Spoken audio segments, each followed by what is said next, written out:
In the blistering summer of 1985, a shadow fell over California that no lock could stop and no light could banish. While most monsters hunt a specific prey, this one was a satanic anomaly who chose his victims at random, from children to the elderly, turning the safety of home into a hunting ground.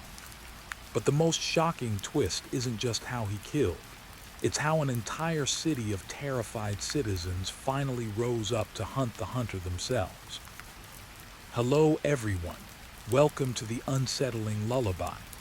I am your guide into the darkest corners of the world, where shadows whisper and silence screams. Are you prepared to embrace the dark? If you're drawn to the world of true crime and unsolved mysteries, join our circle. Subscribe and enable all notifications. I am with you, and our lullaby starts right now. The years 1984 and 1985 are etched in the memories of Californians as a time of pure, unadulterated terror. For the residents of Los Angeles, that particular summer felt like living in a waking nightmare. While the sweltering heat usually prompted people to leave their windows open for a breeze, that year they chose to stifle in the heat, bolting their doors and even nailing wooden boards over their windows. A shadow was prowling the streets, a monster the media would eventually name the Night Stalker. The roots of evil. Richard Ramirez was born in 1960 in El Paso, Texas. His childhood was a breeding ground for psychological trauma. His father was a man of violent temper who frequently subjected Richard to physical abuse. However, the darkest influence on his life was his cousin, Miguel "Mike" Ramirez. Mike was a Vietnam War veteran who would sit with young Richard and recount gruesome stories of his atrocities against women in the jungle, even showing him Polaroid photos of his victims. The breaking point came when Mike shot and killed his own wife right in front of Richard's eyes. The young boy was so close that his face was reportedly splattered with her blood. These events twisted Richard's psyche beyond repair, pulling him away from reality and into a world of dark fantasies and violence. The descent into occultism. As he grew older, Ramirez drifted into heavy drug use and developed an obsession with Satanism. He began to believe he was an agent of the devil, a chosen disciple of darkness. In the early 1980s, he moved to California, where his internal darkness finally manifested into one of the most brutal crime sprees in American history. The horror of randomness. What made the Night Stalker uniquely terrifying was his unpredictability. Most serial killers have a signature or a specific victim profile. Ramirez had none. He was a predator without a pattern. He would attack a 9-year-old child in one house and an 80-year-old grandmother in the next. He would target couples, single women, or entire families. His first recognized victim was 79-year-old Jenny Vincow in June 1984. She was killed with such savage brutality in her own home that it shocked even seasoned investigators. After a brief hiatus, he began his full-scale assault in March 1985. Clad in head-to-toe black, with madness in his eyes, he would enter homes through unlocked windows or doors in the dead of night. Satanic symbols and the atmosphere of fear. Ramirez did not just kill, he sought to desecrate. He often left behind pentagrams, satanic stars, drawn on the walls of the crime scenes or even carved into the skin of his victims. He would force survivors to scream, "I swear to Satan," as he tortured them. The Los Angeles Police Department, LAPD, realized they weren't dealing with a common burglar or a typical murderer. They were facing a psychopath who drew pleasure from the spiritual and physical terror he inflicted. By mid-1985, Los Angeles had become a ghost town after dark. Gun stores saw record-breaking lines. People installed bars on their windows and kept floodlights on all night. Every creak of a floorboard or ring of a telephone sent shivers down the spines of millions. The media fueled this paranoia, reporting new attacks almost daily, always under the banner of the mysterious Night Stalker. The first clue. Investigators were desperate. Because his attacks were so random, they couldn't predict where he would strike next. However, forensics found one consistent piece of evidence: a footprint from a rare Avia brand basketball shoe. At the time, only a few pairs of that specific model existed in the city. It was the first real crack in his armor, but in a city as vast as Los Angeles, finding one man based on a shoe print was like searching for a needle in a haystack. Part 2. The escalation and the forensic breakthrough. The night of double terror. By the summer of 1985, the Night Stalker had become a ghost that haunted every household. On the night of March 17, 1985, Ramirez proved just how efficient and cold-blooded he could be. Within a single hour, he attacked 2 different locations. First, he attacked 22-year-old Maria Hernandez in her garage. Miraculously, the bullet hit her keys, which she was holding up, and she survived by playing dead. Unfazed, Ramirez moved into the house and murdered her roommate, Dale Okazaki. But he wasn't finished. Less than an hour later, he attacked Cy Lion U nearby. These rapid-fire attacks sent a clear message to the police. The killer was emboldened, high on adrenaline, and losing all sense of caution. The satanic signature grows. As the body count rose, so did the bizarre rituals.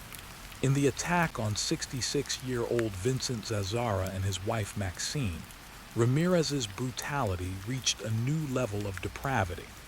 He mutilated the bodies and used Maxine's lipstick to draw a pentagram on her thigh and on the bedroom wall.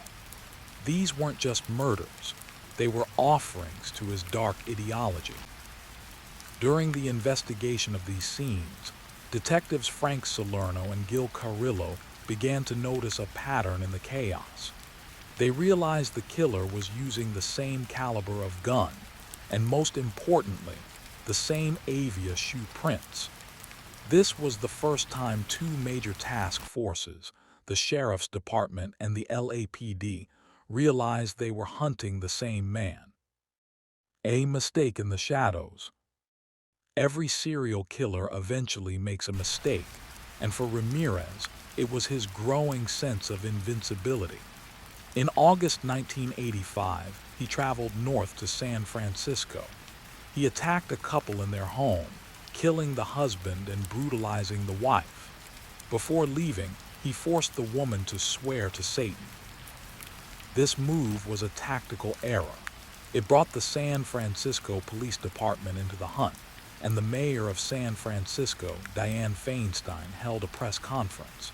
In her attempt to reassure the public, she accidentally revealed sensitive details, mentioning the Avia shoe prints. When Ramirez saw the news, he realized the police were tracking his footwear. In a panic, he threw his shoes off the Golden Bay Bridge, while he thought he had covered his tracks. This act of desperation showed he was finally feeling the heat. The stolen car and the fingerprint. The biggest breakthrough came from a survivor's neighbor. After an attack in Orange County, a witness noticed a suspicious orange Toyota driving away and managed to write down a partial license plate number. Police launched a massive search for the vehicle and eventually found it abandoned in an underground parking lot. This was the moment of truth. The forensics team spent days meticulously processing the car. They were looking for anything, a hair, a fiber, or a drop of blood. Finally, on the rearview mirror, they found it, a single, crisp, hidden fingerprint. The name behind the face. At that time, fingerprint technology was becoming computerized. The investigators ran the print through the system, and for the first time in over a year, a name appeared on the screen: Richard Leyva Ramirez. He wasn't a ghost anymore. He was a 25-year-old drifter from El Paso with a long criminal record of burglary and drug possession. The police now had his face, his name, and his history. But there was one problem. Richard Ramirez was nowhere to be found. He had vanished back into the streets of Los Angeles, unaware that his face was about to be plastered on every television screen and newspaper in the country. Part 3. The People's Justice and the Capture of the Beast. The face on every screen. On August 30, 1985, the police decided to take a massive gamble. They released Richard Ramirez's mugshot to every news outlet. By the next morning, his face was on the front page of every newspaper and on every television screen across California. The message was clear. This is the Night Stalker. He is dangerous. If you see him, call 911. Unaware of this, Ramirez had spent the night in Arizona and was taking a bus back to Los Angeles. He stepped off the bus at the Greyhound station in downtown LA on the morning of August 31, completely oblivious that he was now the most wanted man in America. The recognition. As Ramirez walked into a convenience store, he noticed something strange. People were staring at him with terror and rage. He looked down at a newspaper rack and saw his own face staring back at him. Panic finally set in. He realized the shadow he had lived in was gone. He bolted out of the store and began to run through the streets of East Los Angeles. The Great Pursuit. Ramirez tried to hijack a car to escape. He approached a woman, demanding her keys, but her husband and neighbors heard her screams.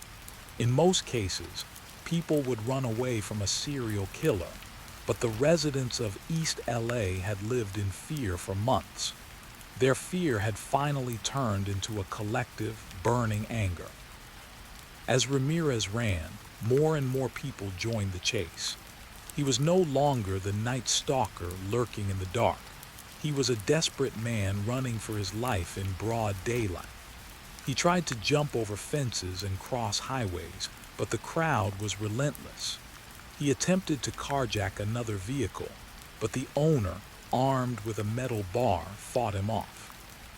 The capture by the mob. Exhausted and terrified, Ramirez was eventually cornered by a group of residents. One man hit him with a steel pipe and others began to beat him. They didn't wait for the police. They delivered their own brand of street justice. By the time the police arrived, Ramirez was bleeding and bruised, pleading for the officers to save him from the angry mob. It was a poetic irony.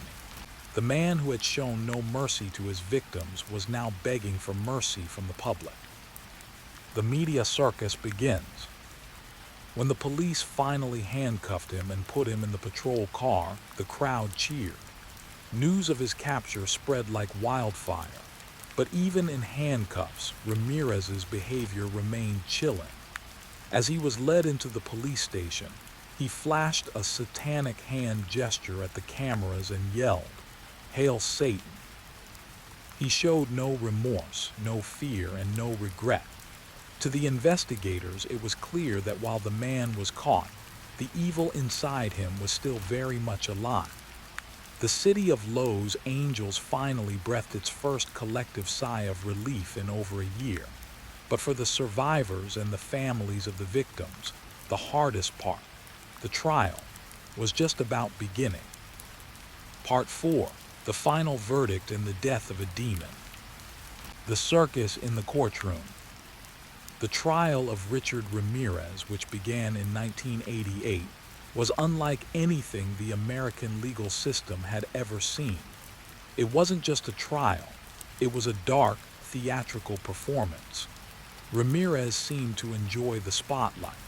He would often walk into the courtroom with a smirk on his face, wearing dark sunglasses. During one of the early hearings, he drew a pentagram on the palm of his hand and held it up for the cameras, shouting, "Hail Satan." His behavior was designed to shock and intimidate the jury, the survivors, and the families of the victims who were sitting just a few feet away. The groupies of evil. One of the most disturbing aspects of the trial was the phenomenon of his fans. Despite his heinous crimes, Ramirez received hundreds of letters from women all over the world. These women, often referred to as serial killer groupies, would show up at the courthouse dressed in black, professing their love for him. One woman in particular, Doreen Leoy, became obsessed with him. She wrote him nearly 75 letters while he was in jail. She believed he was innocent, and eventually, in a move that shocked the nation, she married Richard Ramirez in 1996 while he was on death row at San Quentin State Prison. The verdict. Despite the antics and the distractions, the evidence against Ramirez was overwhelming. The fingerprints from the stolen car, the ballistics from his gun, and the eyewitness testimony of the survivors who had stared into his eyes were impossible to ignore. In September 1989, the jury found Richard Ramirez guilty of 13 counts of murder, 5 attempted murders, 11 sexual assaults, and 14 burglaries. When the jury recommended the death penalty, Ramirez remained defiant. His reaction to the death sentence became one of his most famous quotes. "Big deal. Death always went with the territory. See you in Disneyland." Life on death row. Ramirez was sent to the infamous San Quentin State Prison to await his execution. However, the California legal system is known for its lengthy appeals process. Ramirez spent the next 23 years on death row. During this time, he never expressed a single ounce of remorse. He remained an unrepentant follower of his dark ideology until the very end. The unexpected end. While the state of California intended to execute him by lethal injection, nature took its course first. On June 7, 2013, at the age of 53, Richard Ramirez died not from an executioner's needle, but from complications related to B-cell lymphoma, a type of blood cancer. He had also been suffering from chronic substance abuse and viral hepatitis. Conclusion. The story of the Night Stalker remains a dark chapter in American history. It changed the way people thought about home security and personal safety forever. Richard Ramirez was the personification of a random evil, a predator who struck without reason and lived without regret. Today, he is remembered not as the powerful agent of Satan he claimed to be, but as a sick and twisted man who was ultimately defeated by a fingerprint, a neighborhood mob, and the very justice system he tried so hard to mock. Part 1. The Perfect Suspect Asterisk. The wind off Lake Michigan carries a special kind of cold through Manitowoc County in the autumn of 1985. It's a chill that seeps into the bones of the working-class communities, into the auto salvage yards and the modest farmhouses. It was in this setting that a brutal crime shattered the peace. A 36-year-old woman, a respected local, was violently assaulted on a secluded beach. The pressure on the Manitowoc County Sheriff's Department was immediate and immense. The community demanded an arrest, a face to put to the monster. Their gaze soon settled, with a disturbing familiarity, on a 23-year-old man from the wrong side of the tracks, Stephen Avery ***. Avery was not a stranger to law enforcement. He came from the Avery family, who ran a salvage yard on the periphery of town, a clan often viewed with suspicion by the county's more established residents. He had a minor, non-violent criminal record, petty theft, burglary, the mistakes of a troubled youth. To the investigators, he fit a profile.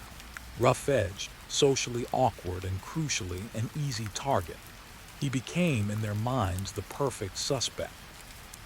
The investigation that unfolded was less a search for truth and more a relentless march toward a predetermined conclusion.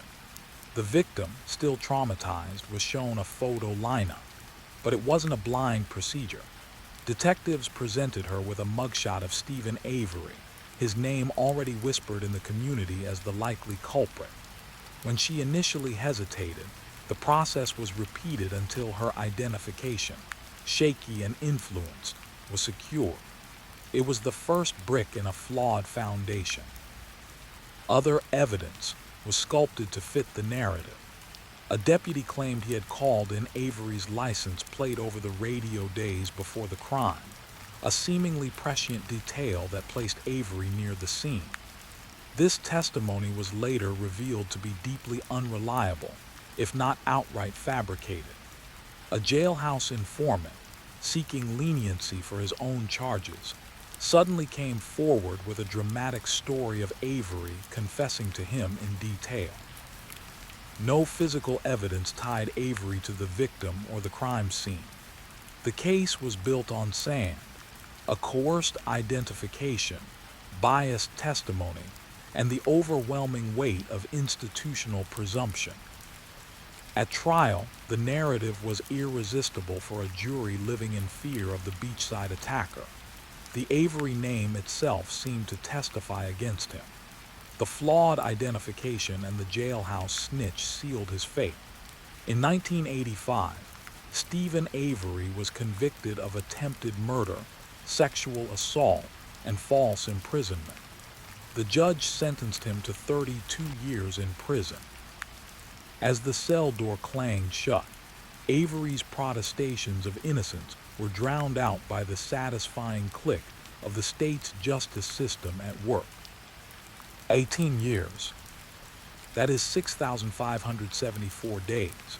It is the slow, grinding erosion of a man's life. Stephen Avery entered prison a defiant young man and aged into a resigned, institutionalized figure. He watched from a tiny television as the world moved on. His children grew up without him. His family fought for him. Their appeals met with the stone wall of a closed case. The Manitowoc County officials who put him away slept soundly. Their books were closed.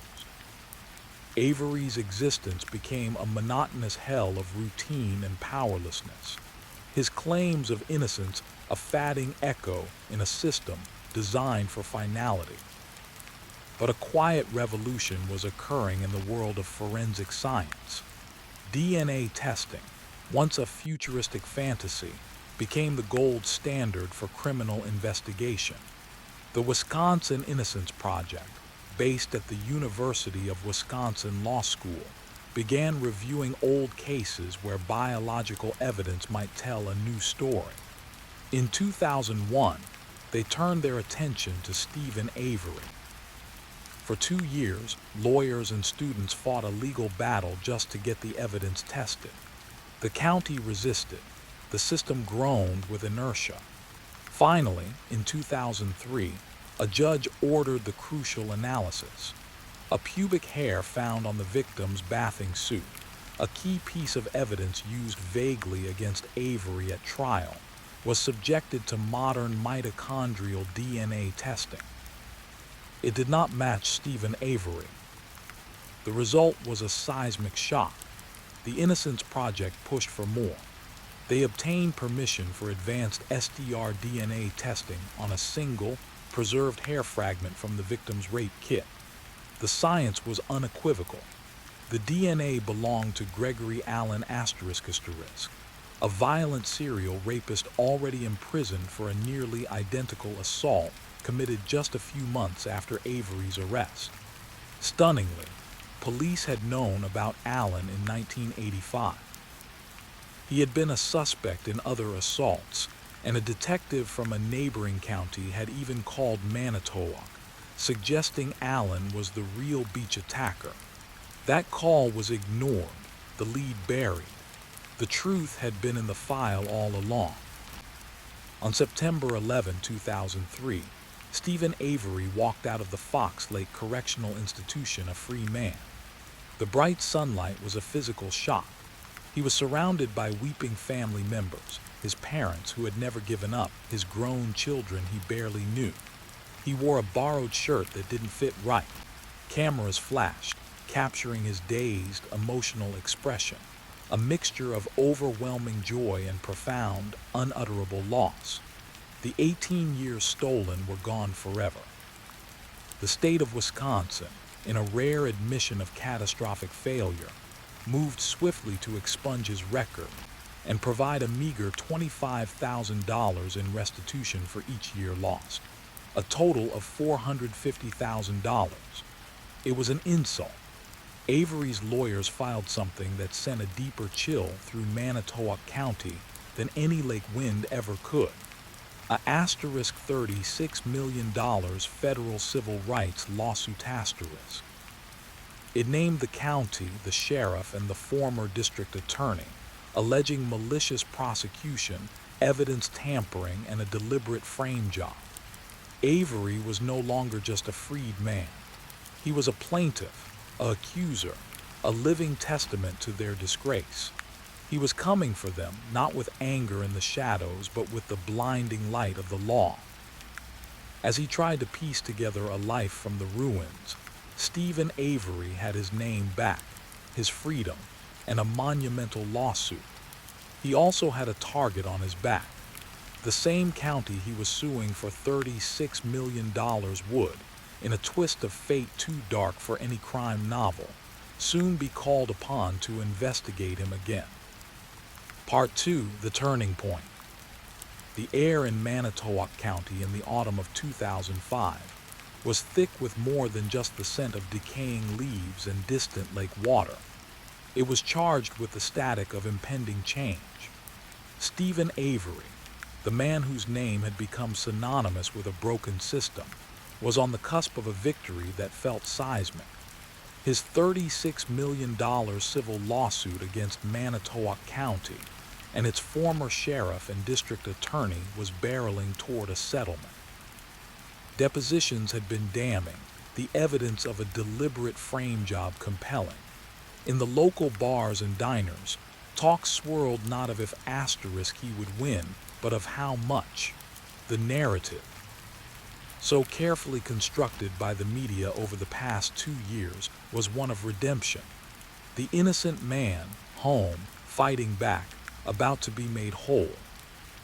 Avery himself seemed to wear a new, if uneasy, confidence at the sprawling, cluttered Avery salvage yard. The lawsuit was a shield, he thought. They couldn't touch him now. The whole world was watching. On Saturday, October 31, 2005, a young freelance photographer named Teresa Halbach had an appointment at the salvage yard. She was 25, bright, beloved by her family, building her life. Her assignment was straightforward: photograph a minivan for Auto Trader * magazine that Avery's sister was selling. It was a routine job she'd done for Avery before. She arrived sometime around 2:00 p.m. She was never seen alive again. By November 3, Teresa was reported missing. Her worried family, unable to reach her, initiated a search. Her last known appointment, logged in her day planner, was at the Avery property. The search, initially a desperate civilian effort, quickly formalized. And on November 5, the axis of Stephen Avery's world and the national story surrounding him violently shifted. It began with a discovery on the periphery of the Avery salvage yard. In a secluded gravel pit adjacent to the property, a Manitowoc County Sheriff's deputy, Sergeant Andrew Colborn, radioed in a license plate check for a Toyota RAV4. It was Teresa Halbach's vehicle. Shortly after, the vehicle itself was found, clumsily hidden under branches and a car hood on the far southern edge of the Avery property. The discovery was made by a volunteer searcher, but the crucial detail that would echo for years was this: the deputy who had called in the plate, Andrew Colborn, was one of the officers named in Avery's multi-million-dollar lawsuit. The scene tightened like a noose. On November 6, the search intensified, now squarely focused on the 40-acre salvage yard. That day, in a burn pit located just feet from Stephen Avery's small, ramshackle trailer, investigators made a grisly discovery. Amidst the charred tire wires, melted plastic, and ash, they found fragments of bone. Human bone. The site reeked of accelerant and finality.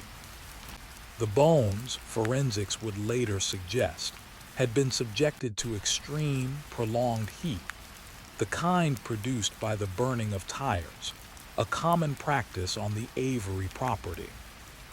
The narrative fracture was instantaneous and total. The media cyclone that had once championed Avery's innocence now reversed its spin with brutal efficiency. The innocent man headline was replaced with a stark, sinister new label, Prime Suspect. News vans, which had once parked outside the salvage yard to report on his triumphant return, now broadcast live shots of evidence tents and yellow tape, their reporters' voices hushed with grave implication. The story was no longer about justice delayed. It was about a monster hiding in plain sight.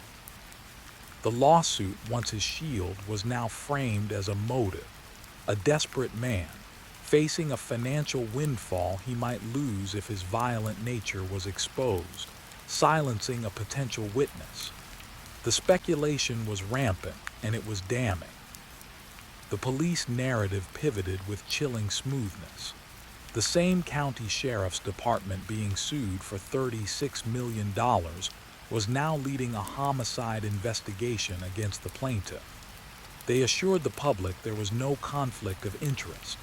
Manitowoc officers would play only a support role for the neighboring Calumet County, who were officially in charge, but their presence was pervasive. It was a Manitowoc officer, Lieutenant James Lane, another defendant in Avery's lawsuit, who would soon report finding the most incriminating evidence of all, a single vehicle key for Teresa Halbach's Toyota, lying in plain sight on the floor of Avery's bedroom after multiple prior searches had missed it. It was Link and Colborne who were present when a bullet fragment, allegedly linked to both Teresa and a rifle above Avery's bed, was found in his garage.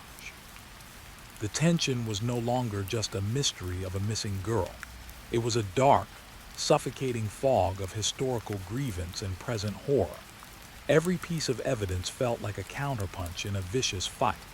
For Avery's supporters and family, the discoveries on the property felt staged, a macabre sequel to the 1985 frame-up. How could so much evidence appear in places previously searched? Why were the very men he was suing finding the most crucial items? For the public and the media, the answer seemed horrifyingly simple. The burnt remains in the pit, the car on the property, the bloodstains inside the vehicle. The story wrote itself. The exonerated man was not a victim, but a wolf. The system hadn't failed before. It had, in 1985, inadvertently imprisoned a guilty man for a crime he didn't commit, while the real monster remained free to kill again. By Thanksgiving, Stephen Avery was charged with the murder of Teresa Halbach. The $36 million lawsuit evaporated, settled for a fraction to his attorneys. The redemption arc was incinerated, replaced by a new, darker saga. The salvage yard was no longer the backdrop to a triumph of justice, but a sprawling crime scene. The bonfire behind Stephen Avery's trailer, once just a way to burn trash on a cold night, was now the heart of the mystery, a pyre where two futures had turned to ash, Teresa Halbach and Stephen Avery's fleeting chance to be anything other than a suspect. Part 3. The interrogation of Brendan Dassey and the evidence in question. The narrative of Stephen Avery's guilt, as presented by the state of Wisconsin, did not solidify with his arrest. It crystallized, controversially and many would argue catastrophically, in the mind of a 16-year-old boy with a learning disability. While Avery sat in the Calumet County Jail, steadfastly denying any involvement in the disappearance of Teresa Halbach, the investigation turned its focus to his nephew, Brendan Dassey. What transpired over multiple interrogations in early 2006 would become the darkest, most psychologically fraught chapter of the entire case, a masterclass in coercive influence that would forever taint the evidence it supposedly unearthed. Brendan Dassey was a child in a man's body. Soft-spoken, with a docile demeanor and an IQ hovering around 70, he lived a life of routine: school, video games, watching Pokémon and the Lord of the Rings. His world was small, bounded by the Avery salvage yard and his own limited comprehension of it. To investigators from the Calumet County Sheriff's Office and the Wisconsin Division of Criminal Investigation, DCI, he was not just a potential witness. He was the key to cracking his intimidating uncle. The interrogation began on February 27, 2006, without an attorney present and without Brendan's mother, Barb, fully understanding the gravity of the situation. Detectives Mark Wiegert and Tom Fassbender met Brendan at his high school, presenting themselves as friendly figures who just needed his help to get the truth. They drove him not to an intimidating police station, but to a conference room at the Two Rivers Police Department, a deceptively neutral space. The session was recorded, creating a video that would later be dissected by psychologists, legal scholars, and millions of horrified viewers. The technique was a slow, relentless erosion of will. The detectives began with a presumption of guilt, not for Brendan but for Stephen.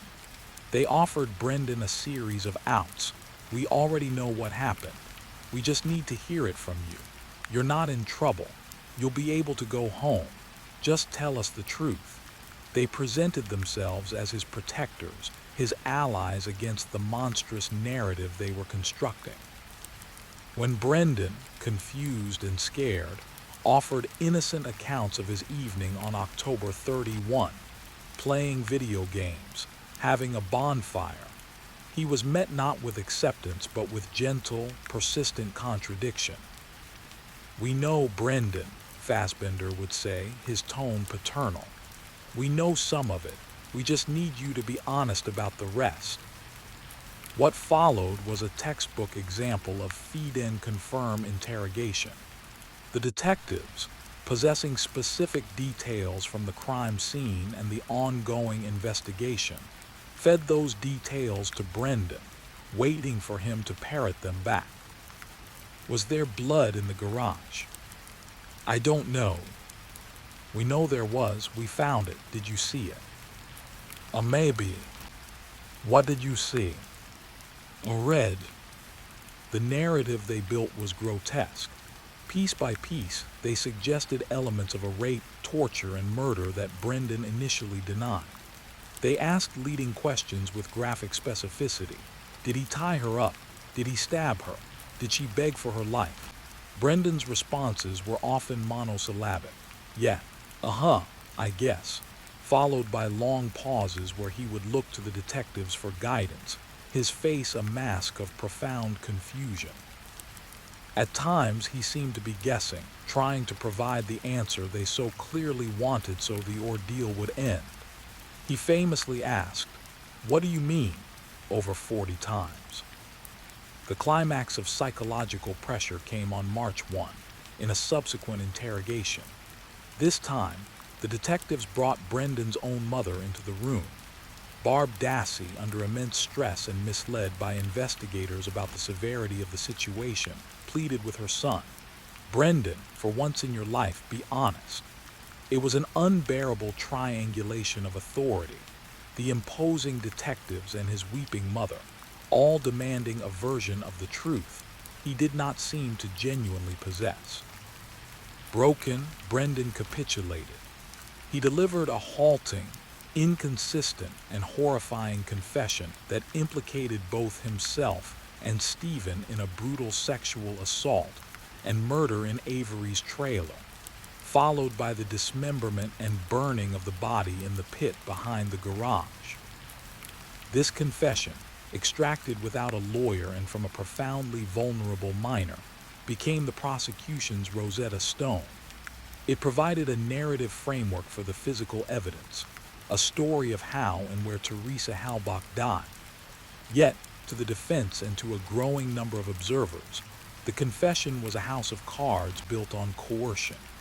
Nothing Brendan described, from the specifics of the assault to the use of handcuffs and leg irons, was corroborated by physical evidence in the trailer. No DNA of Teresa was found in Stephen's bedroom or garage, despite Brendan's vivid description of a violent stabbing and slashing. The confession seemed not to reveal the crime, but to be reverse engineered to fit the evidence the police already had, or thought they had. And that evidence itself was shrouded in a pall of suspicion, so thick it fueled the defense's central thesis, a frame-up by a vengeful Manitowoc County Sheriff's Department. Two pieces of evidence were particularly incendiary. First, the Toyota RAV4. Teresa Halbach's vehicle was found on the periphery of the Avery salvage yard on November 5, 2005, partially concealed by branches and a car hood. Its discovery was made by a volunteer searcher, but the subsequent processing was handled by officers from Manitowoc County, the very department Avery was suing for $36 million. Among them was Lieutenant James Link and Sergeant Andrew Colborn, both named in Avery's civil suit. Inside the vehicle, a technician found 6 spots of Stephen Avery's blood. The prosecution argued this was a transfer from a fresh cut on Avery's finger. The defense, however, pointed to the vial. In the evidence locker from Avery's 1985 wrongful conviction case, there existed a vial of Avery's blood, taken in 1996. The vial's evidence box had been accessed, and the rubber stopper on the vial was pierced by a needle, a standard procedure for adding blood, not drawing it. More damningly, the seal on the evidence box had been cut, allegedly by a Manitowoc clerk in 2002, but the documentation was murky. The defense alleged this vial was the source of the blood in the RAV4, planted by officers with motive and opportunity. The bloodstains themselves were suspicious. They were smeared and swiped, not spattered as one might expect from an actively bleeding hand during a violent struggle. One stain, by the ignition, appeared as if deposited by a fingertip. Second, the valet key. For days, the victim's Toyota key was missing. Then on November 8, during their 7th search of Stephen Avery's notoriously cluttered bedroom, Lieutenant Link found it. It was a standalone valet key with no ring or fob, lying in plain sight on the floor. The scene defied logic. Previous searches by multiple officers, including cadaver dogs, had swept the same small room. The key held only Stephen Avery's DNA, and none of Teresa Halbach's, a forensic improbability for an item she handled daily. The defense argued the key was planted, likely by Link, and that the lack of Teresa's DNA was because it had been cleaned, with only Avery's DNA, perhaps from sweat on his toothbrush, which was in the room transferred later. The fact that it was found by Link, a key figure in the lawsuit and a man who should have been walled off from the investigation due to the conflict of interest, made the discovery reek of fabrication. The Dassey confession and the questionable evidence formed a vicious circle. The confession gave context to the blood and the key, making them seem like damning puzzle pieces. The blood and the key, in turn, lent a false credibility to the confession, making the outlandish story seem plausible. The state now had a narrative. Avery lured Teresa to the yard, attacked her in his trailer with Brendan's help, killed her in the garage, burned her body, and hid her car. But for those watching closely, the narrative was built on sand. The interrogation videos revealed a child being psychologically manipulated into signing his own life away. The evidence bore the fingerprints, literal and figurative, of the institution Avery was poised to bankrupt. The tone of the investigation was no longer just dark. It was morally putrid, suggesting that the pursuit of finality in Teresa Halbach's tragedy had been hijacked by older grudges and institutional self-preservation. As Part 3 of this saga closed, two trials loomed. Stephen Avery's would be a battle over forensics and police motive. Brendan Dassey would be a battle over the very nature of a confession and the limits of police power over the vulnerable. Both were destined to be litigated not just in the courts of Manitowoc County, but in the court of public opinion, where the dark, investigative spotlight now revealed not a clear-cut monster, but a labyrinth of corruption, coercion, and a profound failure of justice. Part IV, Judgment and Shadows. The air in the Manitowoc County Circuit courtroom on March 18, 2007, was thick with a silence that felt less like absence of sound and more like a held breath, the collective inhalation of a community, a family, and a nation watching. Stephen Avery, in a suit that hung awkwardly on his frame, and Brendan Dassey, looking heartbreakingly young in a collared shirt, sat separated by their attorneys but bound by the same crushing weight of accusation. The trial of Asterisk, Wisconsin v. Stephen A. Avery was not merely a murder case. It was the explosive culmination of a 20-year saga of injustice, corruption claims, and now alleged brutal homicide. The stakes were cosmic. For the state, the integrity of its justice system. For the defense, the life of a man they claimed was being framed for a second time. For the Halbach family, closure for their beloved Teresa. The prosecution's case was a house of cards built from a single, compelling foundation. Stephen Avery was the last person to see Teresa Halbach alive. Upon this, they constructed their narrative. The DNA evidence was the keystone. Avery's sweat on the hood latch of the RAV4, his blood in the vehicle, the victim's charred remains in his burn pit, and the bullet fragment from his garage bearing her DNA. Prosecutor Ken Kratz, in closing arguments, painted a picture of a predator unleashed. He spoke of Avery's luring call to Auto Trader, the violent act in the garage, the cremation in the burn pit, and the desperate cleanup. He addressed the framing defense head-on, asking the jury if it was plausible that a multi-departmental conspiracy could plant all this evidence without a single whistleblower. The world is not flat, Kratz declared, and Stephen Avery is not innocent. The defense, led by Dean Strang and Jerome Budding, fought a war on two fronts, challenging the evidence point by point and weaving the tapestry of a framer. They highlighted the bizarre discovery of the RAV4 key by Manitowoc officers, Lenk and Colborne, who were specifically barred from the search due to the pending $36 million lawsuit.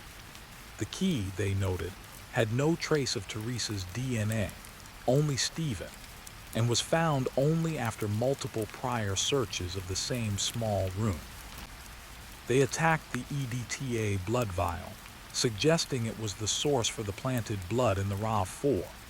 They questioned the legitimacy of the burn pit as the primary cremation site, pointing to quarry bones never tested.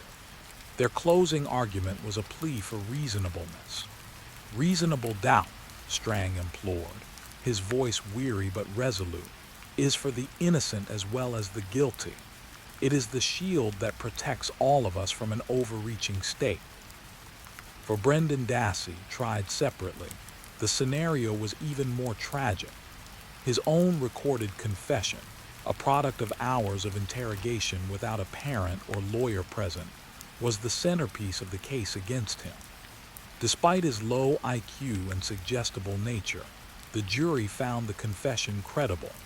He was convicted of being a party to the crimes of first-degree intentional homicide, mutilation of a corpse, and first-degree sexual assault. The verdicts fell like successive hammer blows. On March 18, for Stephen Avery, guilty asterisk on all counts. On April 25, for Brendan Dassey, guilty asterisk asterisk. The life sentences, without the possibility of parole for Avery, sealed their fates within the cold, gray walls of Wisconsin's maximum security prisons. Avery was sent to the Waupun Correctional Institution, the teenager Dassey to the Columbia Correctional Institution. In the gallery, the Halbach family wept, their grief tempered by a grim relief. In the defense camp, there was only devastation. Stephen Avery, maintaining his innocence, was led away, shouting to reporters, "They framed me." The system he had sued for $36 million had, in the end, consumed him entirely. For years, the case receded from national headlines, a grim local tragedy. Stephen and Brendan languished in obscurity, their appeals slowly winding through the courts and being denied.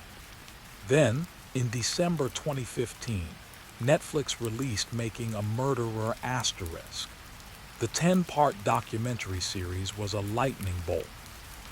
It presented the defense's frame-up theory with cinematic power, showcasing the questionable evidence, the problematic interrogations, and the haunting figure of Stephen Avery, a man portrayed as profoundly wrong. Global outrage was instantaneous and volcanic. Millions became amateur detectives, dissecting evidence online. Petitions for pardons garnered hundreds of thousands of signatures. The Manitowoc County Sheriff's Department and the prosecution were vilified in the court of public opinion. Ken Kratz, facing his own scandals, became a symbol of prosecutorial overreach. Brendan Dassey's confession was widely denounced as coerced. The documentary also brought a new champion, Kathleen Zellner, a high-profile wrongful conviction attorney with a string of exonerations to her name. She took on Stephen Avery's case, declaring, "We're going to win, and we're going to win big." Zellner launched a forensic offensive. She argued the RAV4 hood latch DNA was planted via a sweat DNA transfer from a manipulated evidence button. She presented experts who testified the burn pit could not have reached temperatures to cremate a body, suggesting the bones were moved. Most dramatically, she pointed to a new suspect, Teresa Halbach's ex-boyfriend, suggesting his access to her day planner and his deleted voicemails were suspicious. She filed motion after motion, each a dramatic unveiling of new evidence on her prolific Twitter feed. Yet the legal system proved a fortress. State courts repeatedly denied her appeals. A federal court, in a heartbreaking turn for his supporters, overturned Brendan Dassey's conviction in 2016, ruling his confession involuntary. But in 2018, a full panel of the Seventh Circuit Court of Appeals reinstated the conviction by a narrow 4-3 vote. The door that had swung open for Dassey slammed shut. For Avery, Zellner's battles continued, a protracted war of affidavits, testing, and hearings. Each decision appealed to the next level. The aftermath is a landscape of irreconcilable truths. In one reality, Stephen Avery is a twice-convicted killer, a manipulative man whose violent tendencies finally culminated in murder, and whose luck ran out when the evidence was simply too overwhelming to explain away. In another, he is the ultimate victim, a man so inconvenient to a corrupt system that it twice concocted a prison cell for him, first through negligence, then through malice. The haunting question lingers, echoing in prison corridors. online forums, and quiet living rooms. Is Stephen Avery a cold-blooded killer or the victim of a massive judicial frame-up? There is no comfortable answer. The evidence that convicted him is tangible, scientific, and damning. Yet, the circumstances of its discovery are shrouded in the very conflict of interest that Avery had sued over. The system that failed him so catastrophically in 1985 was the same system that proved his guilt in 2007. Can it be trusted? Or did it, consciously or not, seek to validate itself? Stephen Avery sits in his cell, a living paradox. He is either a monster who successfully manipulated millions into believing in his innocence, or a tragic figure around whom a perfect storm of coincidence, bias, and institutional failure coalesced into a life sentence. Brendan Dassey, now a man, remains a poignant shadow, a possible casualty of either a coercive interrogation or a brutal crime. The story of Stephen Avery no longer belongs just to Manitowoc. It is a modern parable about the fallibility of justice, the power of narrative, and the dark, twisting path where truth and perception diverge.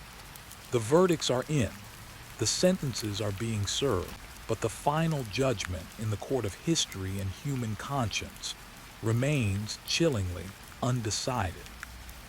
The only certainty is that, in the quiet of a Wisconsin prison, and in the hearts of those who remember Teresa Halbach, the echoes of this tragedy will never fully fade away.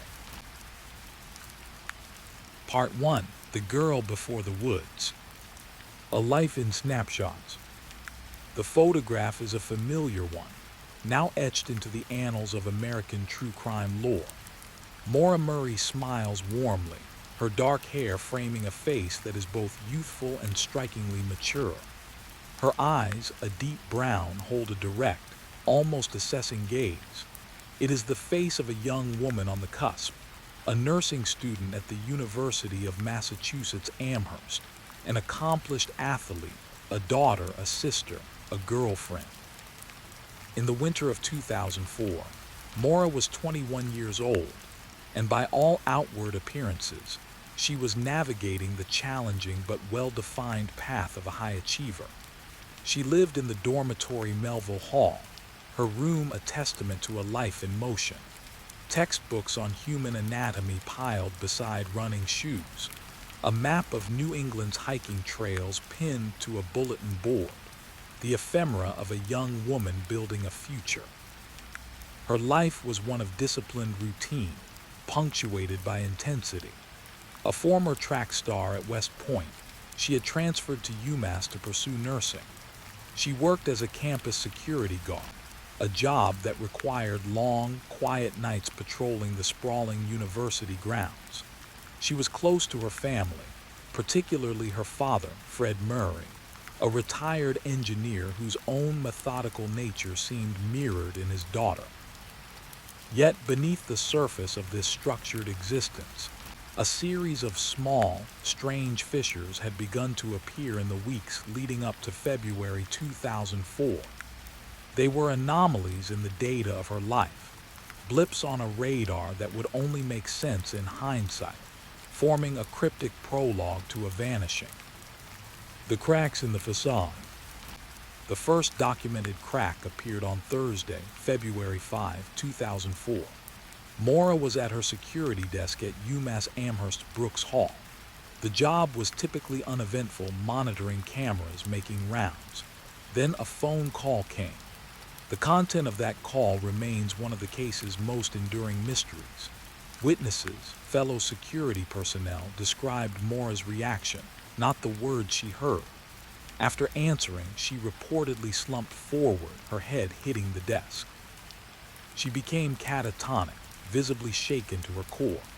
When colleagues rushed to her aid, she was sobbing uncontrollably, a state described as utterly uncharacteristic for the normally composed young woman. She was escorted back to her dorm room. What was said? A death in the family, devastating personal news. Speculation has ranged from a traumatic personal revelation to a distressing call from her boyfriend, but no one, outside of Maura and the caller, has ever confirmed the subject. The incident left a shadow. It was the first public sign that the poised nursing student was carrying a private weight. The very next night, Friday, February 6, another anomaly occurred. Around 3:30 a.m. in Hadley, Massachusetts, not far from campus, Maura was behind the wheel of her father's 1996 Saturn sedan. Fred Murray had lent her the car, a black four-door, while he helped her shop for a new vehicle. On a quiet, darkened street, she lost control. The Saturn struck a guardrail. The damage was minor, but the circumstances were odd. When police arrived, Maura was reportedly upset, apologizing profusely. The officer noted no signs of impairment. The car was drivable. Fred Murray would later handle the insurance. On its own, it was a simple late-night fender bender, the kind that happens to countless drivers. But in the sequence of events, it took on a more sinister hue. Another data point in a week of mounting personal crisis. Then, over the weekend of February 7-8, Maura engaged in a flurry of activity that, in retrospect, looks like preparation. She emailed her professors and her work supervisor at the security desk. The emails were identical, citing a death in the family that required her to leave Massachusetts for the week. No such family death had occurred. She packed her dorm room belongings into boxes, as if preparing to move out, though she gave no indication of this to her roommate. She printed out driving directions from Massachusetts to the White Mountains of New Hampshire and Vermont. She withdrew nearly all her money from her bank account, a sum of $280. She packed her car, college textbooks, toiletries, some cold weather clothing, a favorite stuffed animal. She did not tell her boyfriend, her sister, or her father she was leaving. What was her destination? The printed map suggested Burlington, Vermont, and the Conway, New Hampshire area, regions known for their scenic beauty, ski resorts, and vast, dense wilderness. Was she running to asterisk something? A secluded cabin, a planned rendezvous? Or was she simply running asterisk away from the accumulating pressures? The mysterious phone call, the recent car accident, the stresses of her nursing program, potential relationship troubles. Her actions suggested a decisive, if desperate, need to escape. But they were not the actions of someone planning to disappear forever. She took her textbooks. She left her birth control pills behind. Monday, February 9, 2004, the point of no return. Sometime after 4:30 p.m., Maura Murray left the UMass Amherst campus in the Black Saturn. She pointed the car north, toward New Hampshire. The journey was a straight shot up Interstate 91, a corridor that leads from the collegiate bustle of the Pioneer Valley into the increasingly dark and silent spine of New England. As she drove, dusk surrendered to a deep, cold night. The temperature was dropping into the teens.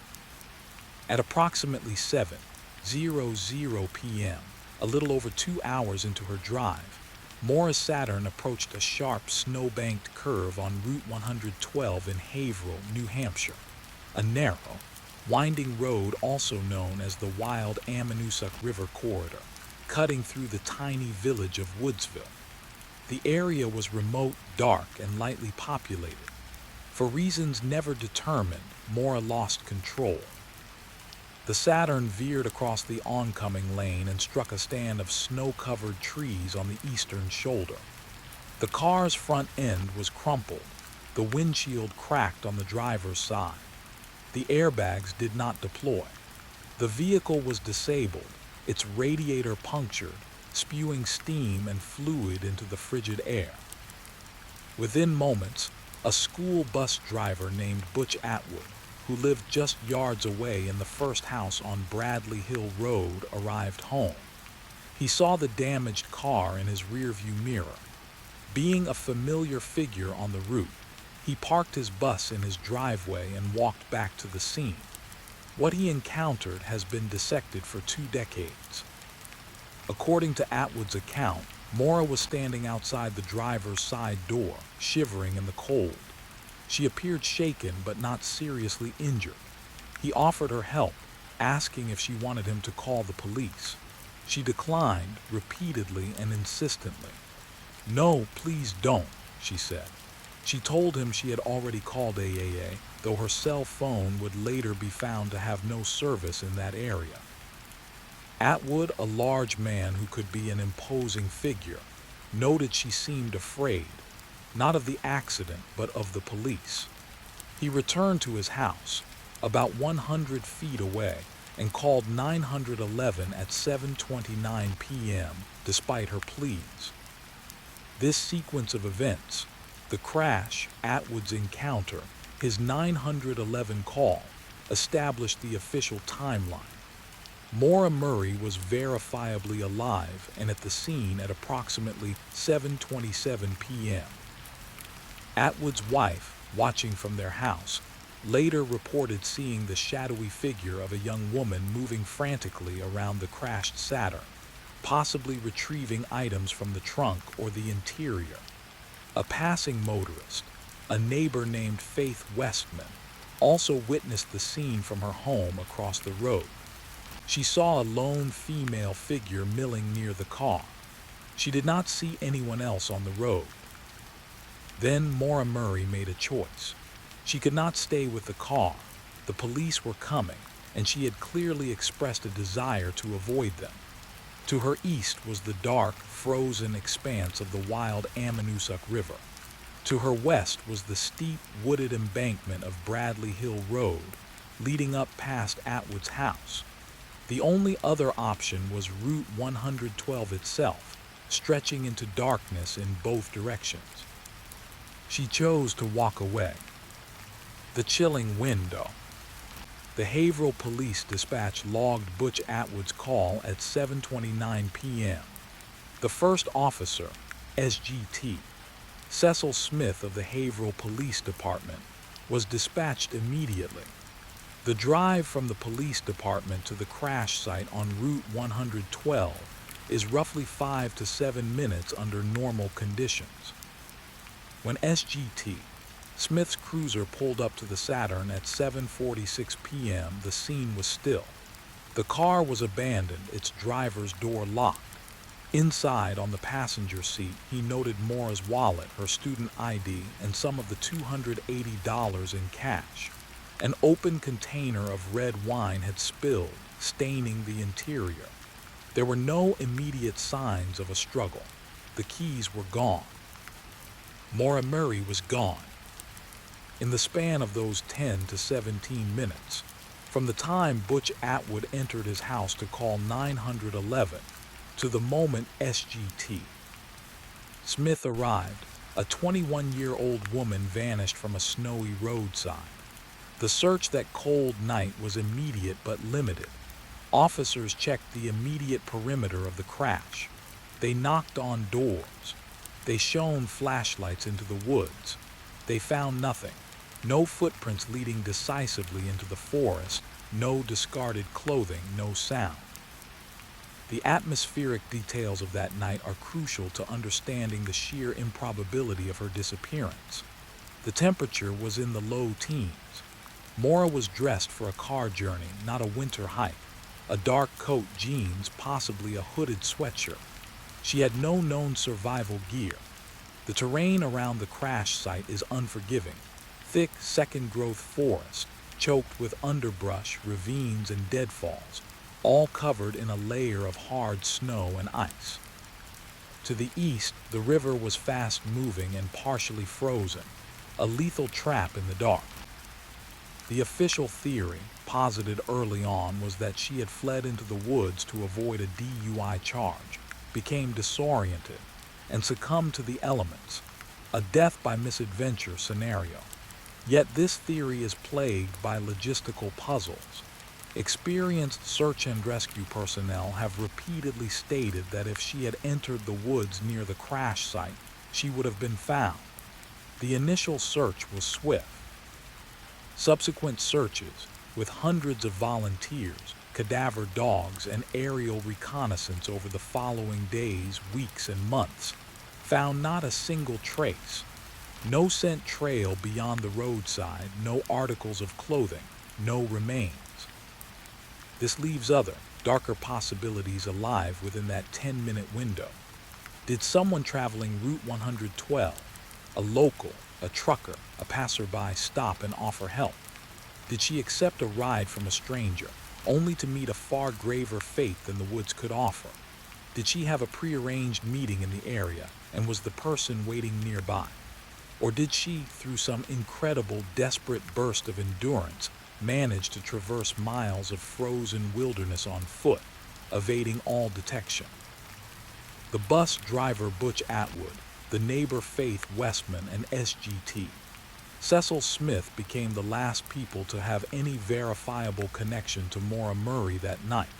After 7:46 p.m. on February 9, 2004, she ceased to exist in any documented form. No cell phone pings, no credit card transactions, no sightings ever verified. She became a ghost in the machine of modern life, leaving behind only a crippled car, a series of unanswered questions, and a silence that has echoed for 20 years. The melancholy of the Maura Murray case lies in this precise, agonizing pivot, from a life documented in photos, grades, and time cards to a void defined by a handful of minutes on a dark road. One moment she was a concrete presence, shivering under the glare of Butch Atwood's flashlight, her breath visible in the cold. The next, she was an absence, a name whispered into the vast, indifferent darkness of the White Mountains. The investigation into where she went and why would soon begin, but it would always circle back to this frozen point of departure: the car, the trees, the shrinking taillights of Butch Atwood's bus, and the profound, unsettling quiet that followed. End of Part 1. Word count, ~2 150. Part 2 would delve into the immediate investigation, the discovery of Maura's personal struggles, the role of her family, the myriad theories from the tandem driver to local suspects, and the evolution of the case into a modern true crime obsession.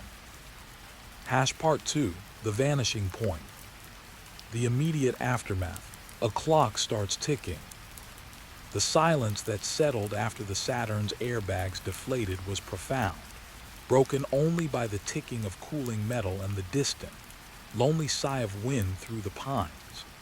Inside the car, Maura Murray, 21 years old, a nursing student from the University of Massachusetts, was injured, dazed, likely concussed, her nose possibly bleeding from the airbag's impact. Outside, the temperature was plummeting toward the single digits. She was miles from any town, in a dark curve on a road barely traveled after nightfall. At 7:27 p.m., just minutes after the crash, a school bus driver returning from a trip called 911, Butch Atwood, a neighbor who lived in the weathered house at the curve, had pulled over in his bus. He spoke to Maura through the driver's side window. She was shaken but insisted she was okay, refusing his offer to call the police.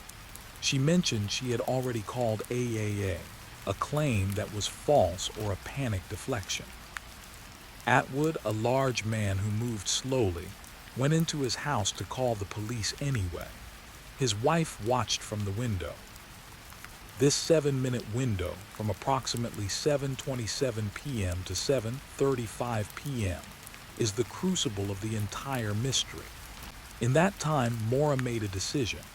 She gathered a few items: her backpack, perhaps the box of wine, her cell phone, which would later be found dead and useless in the car. She locked her Saturn, a habit so ingrained it speaks to a moment of bizarre normalcy amidst crisis. Then she walked away from the dome light of Atwood's bus, away from the glow of his house, and vanished into the pitch black, frozen woods of New Hampshire. The botched response, a cascade of assumptions. First police officer, Cecil Smith of the Haverhill Police Department, arrived at 7:46 p.m. The scene was deceptively simple: a damaged car, no driver. Officer Smith's initial assessment, influenced by the cold, the location, and the scent of alcohol from the spilled wine, seems to have been that of a single vehicle accident with a driver who had likely fled to avoid a DUI. This was a logical, routine assumption. In 99 out of 100 cases, it would have been correct. But this was the 100th case. The criticism lies in what this assumption precluded. No immediate perimeter, asterisk a search of the immediate area was cursory. The focus was on the vehicle, not the vast, swallowing darkness around it. The wrong search type, asterisk the assumption of a fleeing DUI suspect frames the search as one for a person trying to evade asterisk capture, not a potential victim in need of rescue. The tactics for each are fundamentally different. Asterisk delayed critical resources. Asterisk the New Hampshire Fish and Game Department, experts in wilderness search and rescue, were not notified until the following morning. Bloodhounds, the single most effective tool for tracking a human scent in wilderness conditions, were not requested until over 24 hours after the disappearance. By then, a storm had blown through, scattering any scent trail left on the wind-whipped snow. The knock on the door. Asterisk Officer Smith knocked on Butch Atwood's door around 8:00 p.m. Atwood relayed his interaction with Mora, but the officer did not immediately secure Atwood as a witness, nor did he thoroughly ascertain the exact timeline. The conversation was brief. It was a perfect storm of minor procedural missteps magnified by terrible conditions and a uniquely bizarre set of circumstances. The police were looking for a hiding driver, not a disappearing woman. The search, technology and humanity against the void. By Tuesday, February 10, the reality began to sink in. This was no ordinary DUI bolt. Fred Murray, Mora's father, was now on the scene, his face a mask of frantic determination. The search exploded in scale. Bloodhounds, asterisk 2 dogs were finally brought in. One, following a scent article from Mora's car, tracked her scent from the driver's door eastward down Route 112 for approximately 100 yards before losing it at a point where the plowed road met hard-packed snow. This suggested she had gotten into a vehicle. The other dog, curiously, tracked a scent from the car to the nearby intersection of Bradley Hill Road and Route 112, where it also stopped. The handlers were adamant.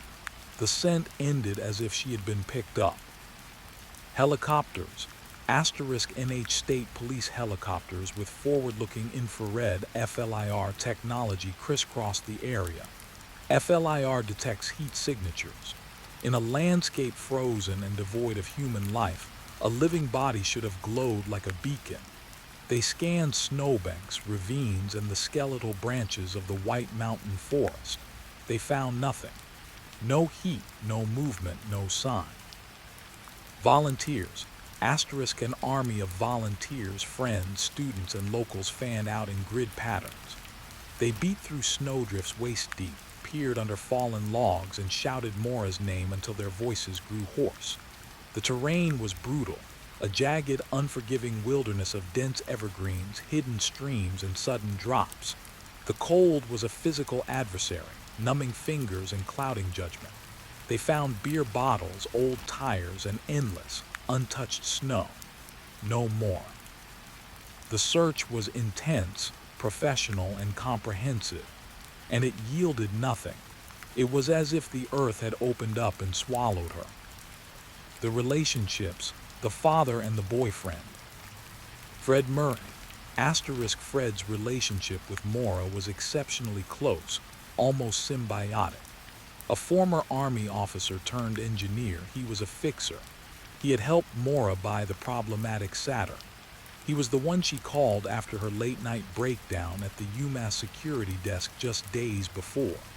Their bond was one of practical reliance and deep affection. In the aftermath, Fred transformed into a relentless, obsessed force. He criticized the police publicly, put up billboards, hiked the trails himself, and became a permanent, haunting fixture in Haverhill. His frustration was volcanic. He believed the official search was inadequate and that his daughter met with foul play. His mission became his identity, a testament to a love that refused to accept ambiguity. Bill Rausch, Maura's boyfriend, an Army lieutenant stationed at Fort Sill, Oklahoma, presented a more complex picture. They had a passionate but reportedly tumultuous long-distance relationship. Phone records showed a heated argument lasting over an hour the day before she disappeared. Bill would quickly become a central figure, flying to New Hampshire, participating in searches, and later giving countless interviews. Supporters saw a devoted boyfriend. Skeptics noted his controlling tendencies in emails and pointed to his later separate life. He would eventually be convicted of sexual assault in an unrelated case years later. The police initially considered him closely. His alibi was solid. He was in Oklahoma, but his psychological presence in Maura's life was undeniable and fraught. Was she running to him, or running from something about him? The car, a silent catalog of mysteries. The Saturn, impounded and processed, was not just a crash scene. It was a portrait of a life in abrupt transition. The box of Franzia wine, found spilled on the passenger floor. It suggested a planned, if modest, getaway. But was it for relaxation or to fuel a deeper escape? The maps and directions, handwritten directions to Burlington, Vermont, and the Berkshires were found. They were not for the White Mountains. Was Haverhill a wrong turn or a deliberate detour? The diamond ring, a sentimental piece reportedly given to Maura by Bill. It was left behind, carefully placed in the car. Was this an intentional severing of a bond, or simply an item forgotten in panic? The rag in the tailpipe, this was Fred's explanation. He said he told Maura to stuff a rag in the tailpipe of the smoking Saturn to help it pass emissions. It was a quirky, homespun fix that matched his character.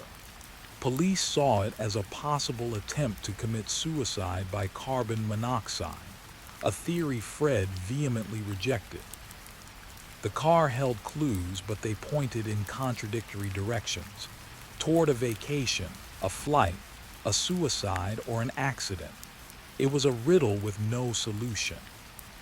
The absence, the eerie lack of footprints. This is the single most haunting physical fact of the case. When police and searchers arrived, and in the days that followed, a thorough examination of the snow around the Saturn was conducted. There were no footprints leading away from the car. None. The snowbanks were high and soft. Had she struck out east or west on Route 112, her boots would have left clear impressions in the plow pile. Had she gone north or south into the woods, she would have plunged into deep, unbroken snow. Every possible path of flight, on foot, would have left a glaring, obvious trail in the fresh February snow. And there was nothing. This fact annihilates the simplest explanation. It forces the scenario into only a few deeply unsettling possibilities. She was picked up almost instantly in a vehicle, a stranger, a friend, a foe. She meticulously walked only on the plowed, hard-packed road surface for a great distance before entering the woods, highly unlikely in a panicked state. Or she never left the immediate area at all in a way that left traces. a theory that has been exhaustively searched and yielded nothing. The lack of footprints is the void at the center of the story. It is the physical manifestation of the impossible. It screams that the narrative everyone reached for, the scared girl running into the woods, is wrong. It is the detail that transforms a missing persons case into a genuine, enduring mystery, leaving only a frustrating, intense, and chilling silence where a young woman should have been. Part III, the digital echo, the first internet mystery. The scent of wood smoke and damp earth had long since dissipated from Route 112. The official search wound down, the press conferences grew sparse, and the case file, though still open, began to gather the thin, cold dust of a New England winter that never truly ends. But in the vacuum left by fatting sirens and retreating search dogs, a new kind of hunt was just beginning. It would not be conducted with flashlights and helicopters, but with modems and message boards. Maura Murray's disappearance did not fade into obscurity. It migrated, mutating from a local tragedy into the nation's, and then the world's, first genuine internet mystery. The primordial soup of this digital ecosystem was the web sleuth's forum. In early 2004, before Facebook, before Reddit's Our Unresolved Mysteries, before the True Crime podcast boom, Web Sleuths was a gathering place for a peculiar new breed of detective, the armchair investigator. Here, housewives, IT professionals, students, and retirees pored over every scrap of information about Maura's case. They weren't bound by jurisdiction, protocol, or office hours. Their crime scene was the internet itself, and their evidence was pixels. The rabbit holes were deep, dark, and endlessly branching. Theory 1. The voluntary disappearance. This was the initial, most seductive theory for the online sleuths. It was clean, it was empowering, and it fit a narrative of a young woman escaping her troubles. The psychological profile, pieced together from news reports and leaked college details, was scrutinized. Here was a high-achieving nursing student, a former West Point cadet, buckling under immense pressure. The recent car accident in her father's new car. The discovered email about a death in the family that was a lie. The packed-up dorm room that looked less like a trip and more like an evacuation. Online theorists posited, what if Maura Murray was a master planner? What if the crash on 112 wasn't an accident but a staged endpoint? They dissected her purchase of $280 in alcohol, not for a party, but as currency or sustenance for a new life. They speculated about her athletic prowess, her survivalist knowledge from West Point. Could she have had a getaway car staged down a side road? Had she slipped into the vast, trackless woods of the White Mountains not to die, but to traverse them, emerging on the other side to assume a new identity? Canada was a mere 100 miles north. The border in 2004 was more porous. A young, determined woman could vanish into the expanse of Ontario or Quebec, they argued. This theory was fueled by a deep-seated cultural fantasy, the clean slate, the escape from self. Theory 2, succumbing to the elements. The official statistical likelihood. But online, even this simple tragedy became a fractal debate. If she fled into the woods to avoid a DUI, how far could she have gone? Teams of users using Google Earth, then in its infancy and topographic maps, plotted possible routes from the crash site. They calculated hypothermia timelines for the 30-degree night, factoring in wind chill, her clothing, a dark coat, jeans, and the potential disorienting effects of a concussion or alcohol. But the woods theory had a glaring hole: the dog track. The scent-tracking dog, brought to the scene shortly after the crash, traced Maura's scent from the Saturn down Route 112 eastward for approximately 100 yards, and then it vanished. Not into the tree line, but at a point in the middle of the road. To the online analysts, this wasn't evidence of the woods. It was evidence of a vehicle. The vanishing scent became a central pillar of the most sinister theory. Theory 3, the local dirtbag abduction.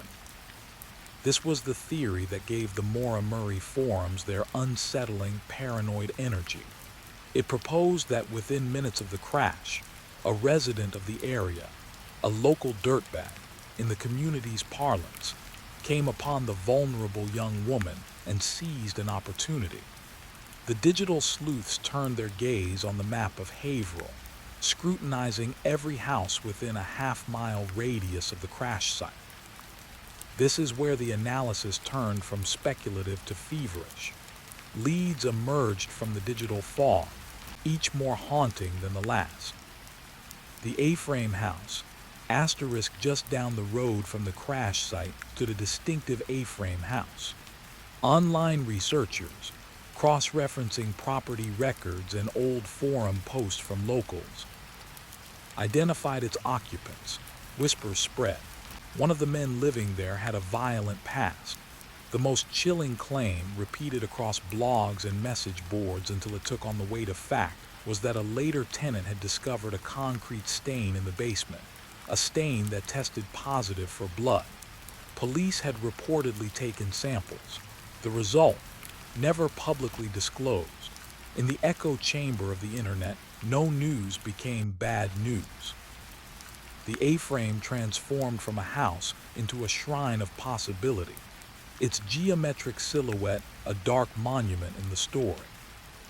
The 112 Dirtbag video, asterisk years into the investigation, an anonymous YouTube user uploaded a grainy 19-second video titled 112 Dirtbag. It showed a first-person nighttime drive along Route 112. The camera was shaky, the headlights cutting through the blackness. A distorted metallic voice, clearly altered, uttered a single taunting phrase. "So, you want to know what happened to Maura Murray?" Then the video cut to a quick, blurry shot of a man's face, wide, staring eyes, before ending abruptly. The online community erupted. Was this a confession, a cruel hoax? Digital forensics experts in the forums picked it apart. They analyzed the audio waveform, the video compression artifacts, the specific make of car glimpsed in the reflection of the side mirror. The consensus leaned heavily toward an elaborate, sick hoax, but the damage was done. The video injected a potent, viral strain of horror into the case. It proved that Maura's story was now a playground for the morbid and the malicious. The unconfirmed sightings, asterisk the internet became a repository for every ghost. A woman matching Maura's description seen at a convenience store in Lincoln, 20 miles away, buying bandages. A hitchhiker picked up near Bretton Woods who was nervous and wouldn't make eye contact. A shadowy figure caught on a gas station security camera in St. Johnsbury, Vermont, the timestamp blurred. Each was uploaded, analyzed, magnified, and debated until the pixels bled. Most were conclusively debunked by other users. The timeline didn't match. The jacket was wrong. The person was too tall. But debunking one sighting only fueled the search for the next. The lack of a body meant Maura could be anywhere asterisk, and the internet was determined to find her in every blurry photo and vague anecdote. The tone of the investigation shifted in this digital crucible. It became asterisk, unsettlingly intimate asterisk. Users felt ownership. They called her Maura, not Murray. They analyzed her college smile, the glint in her eye in photographs, searching for hidden despair. They debated her relationships with her father, Fred, and her boyfriend, Bill, with a scrutiny usually reserved for soap opera characters. The line between empathy and voyeurism dissolved. Was she planning a voluntary disappearance? The online evidence was compelling but circumstantial. It painted a picture of a person in crisis, possibly capable of radical action. But the local dirtbag theory had a visceral, logical pull. It explained the speed of the disappearance, the dead-end dog track, the lack of any trace. It transformed the peaceful, snow-draped landscape of Haverhill into a place of hidden menace, where a single wrong turn could lead you into the path of a predator who knew the backroads better than you knew yourself. The Maura Murray case pioneered a new form of collective grief and obsession. It demonstrated the Internet's power to archive, to mobilize, and to speculate without limit. But it also revealed its dark capacity to generate myths, to harass the innocent under a cloud of suspicion, and to torment a grieving family with a perpetual digital wake. The case was no longer just a police file. It was a living, breathing, and endlessly evolving story, written in thousands of forum posts, blog entries, and video analyses. The truth, whatever it was, lay buried, perhaps under the leaves of the White Mountain woods, perhaps under the foundation of an A-frame house, or perhaps simply buried under the endless, accumulating layers of theory and digital noise. The search had left the physical world. It was now a ghost in the machine, a persistent echo in the wires, a mystery that would forever be one click away.